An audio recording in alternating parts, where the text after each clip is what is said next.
And now joining us to discuss the symbolism and significance of Purim is Rabbi Ariel Konstantyn of the Tel Aviv International Synagogue. Rabbi Konstantyn, thank you so much for joining us today. Pleasure to be here.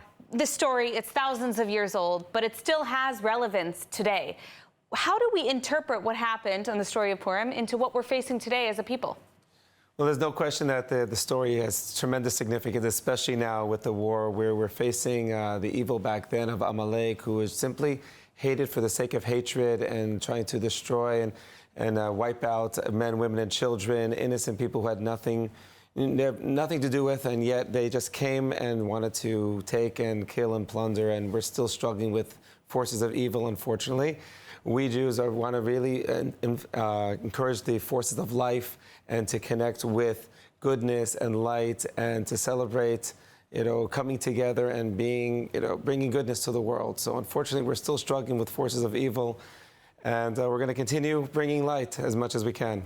Now, one of the things I personally love about the story of Purim is, of course, that it shows how one person's impact can be tremendous on an entire people, or in this case, actually two people at the time, and in this case, of course, a woman. What does this teach us about what we're facing today?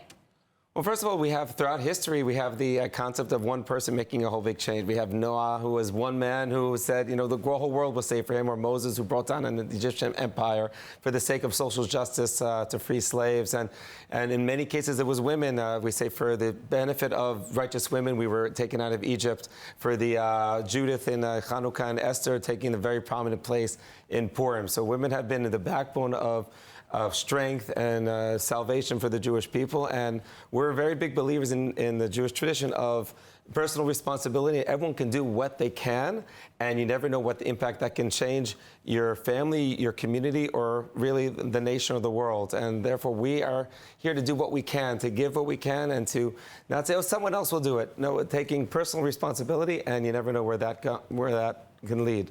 The good that could bring. Today, we're obviously in a very difficult and traumatic time. We still have hostages in Gaza. We're working on resolving that. How can we celebrate at times like this? What should the Jewish community be doing in these days? I think we need a combination approach. Also, last year as well, we cannot stop our lives into the celebration to say, be in a period of mourning until I think the hostages themselves would say, you have to keep living and continue working to free them. And nonetheless, we have to remember and take the moment and pray for them and say, we're going to dance where they can't dance. We're going to sing where they can't yet sing, and pray that God should help bring them out soon as possible. And will, God willing, welcome them and embrace them and dance with them as soon as possible, as soon as, God willing, we can get them out. Well, we are almost out of time, but I know that you brought a Megillah. Can you show us what you brought with you to the studio today? This is the Megillah that I use when I read. It's going to actually be broadcast on YNET and at the Tel Aviv International Synagogue. And this Megillah is handwritten on parchment, what's called in Hebrew klav.